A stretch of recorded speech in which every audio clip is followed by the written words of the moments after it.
I wanted to do a quick check-in with you all just to let you know how things are going and my progress. And then at the end of the video, I'll show you 3 of my favorite items that I eat for breakfast, lunch, and dinner. I'll show you the recipes and walk through that with you all, so stay tuned for that.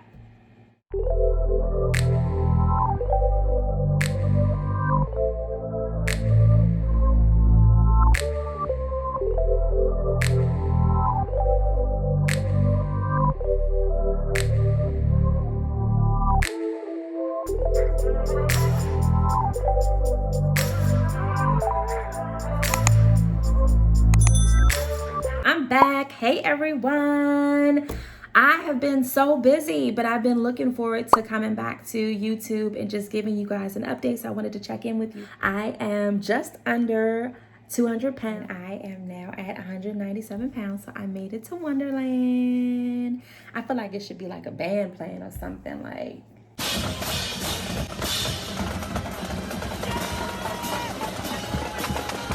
Yeah, so I wanted to just drop in really quickly and let you guys know that I made it to Wonderland. So I'm super excited about that. I had my surgery on October 28th, 2021, which was last year.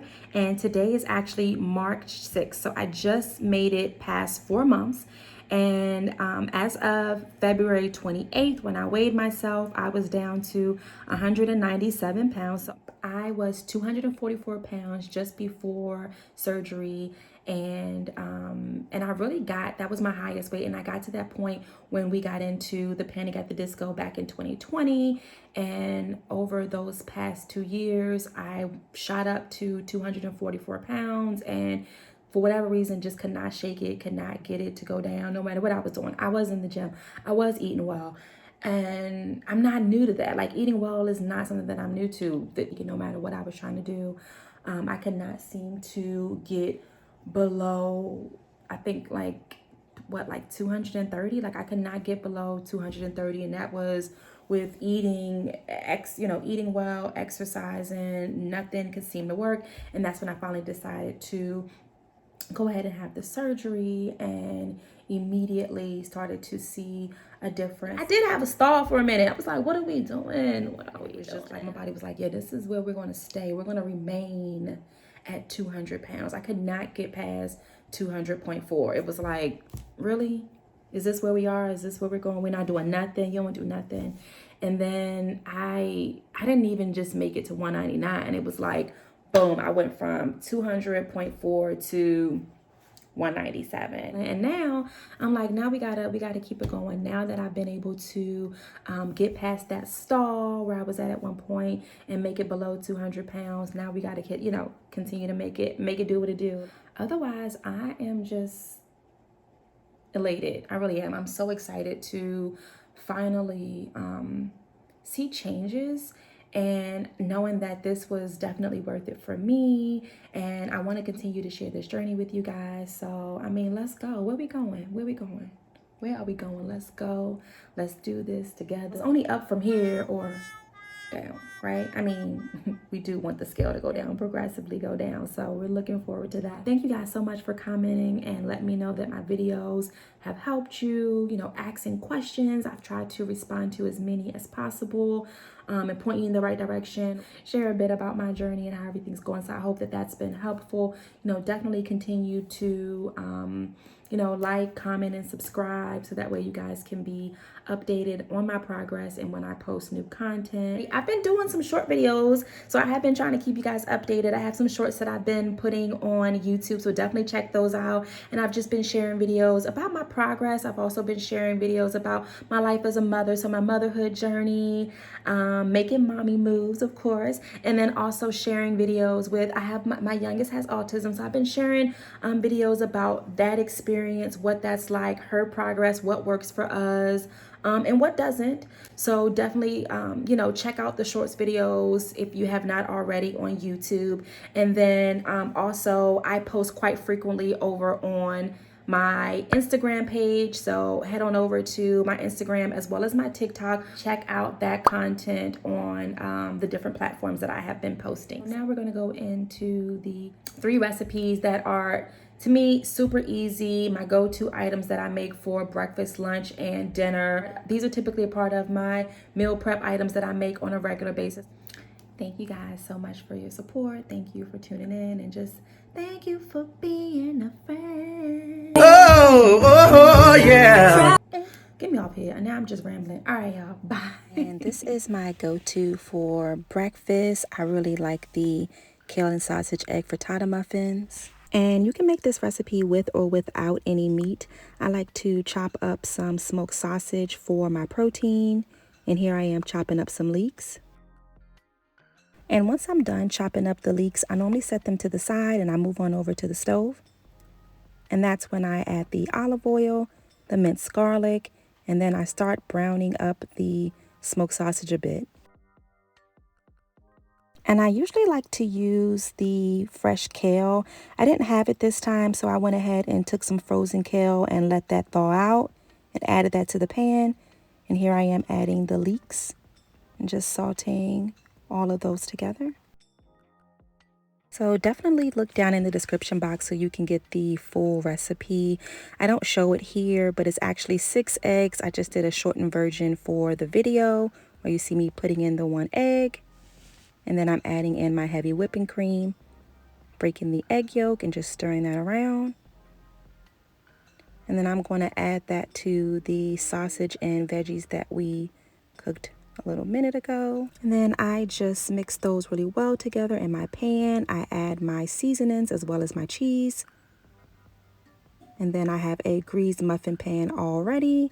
And I just go ahead and add the egg mixture to it. And once I'm done filling up the pan, I usually add it to a preheated oven at 375 degrees for about 25 minutes or really just until it's done, depends on your oven. And then after that, I take it out the oven, let it cool and settle a bit. And there you have it. Here I am chopping up my celery, carrots, and cabbage. And this cabbage soup recipe tastes good with or without any meat. I like to add the chicken sausage for my protein.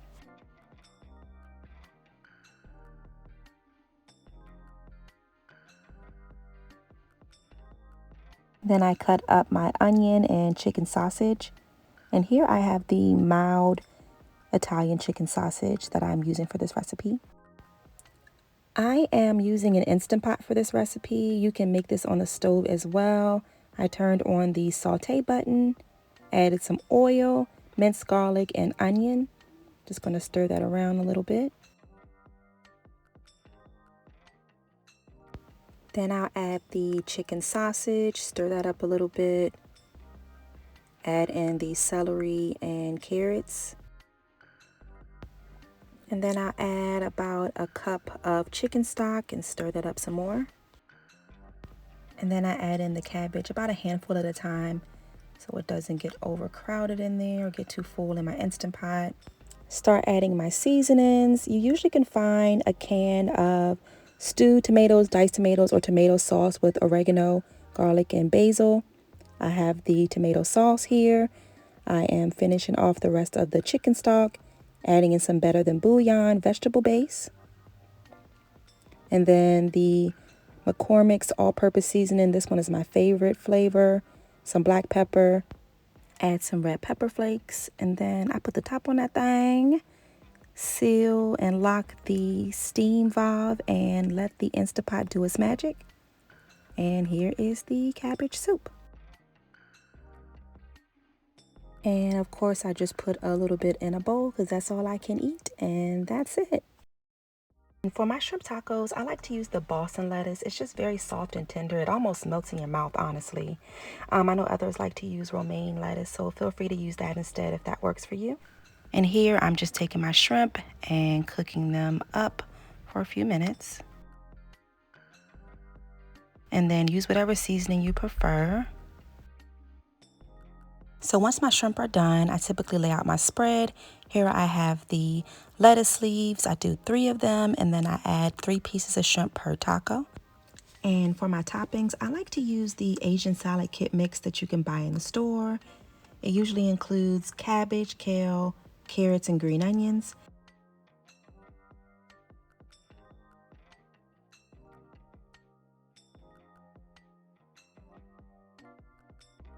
The salad kit also includes some wonton chips as well as almonds. I don't use those, so I typically toss that to the side. And here I have some store-bought pico de gallo, which comes pre-made.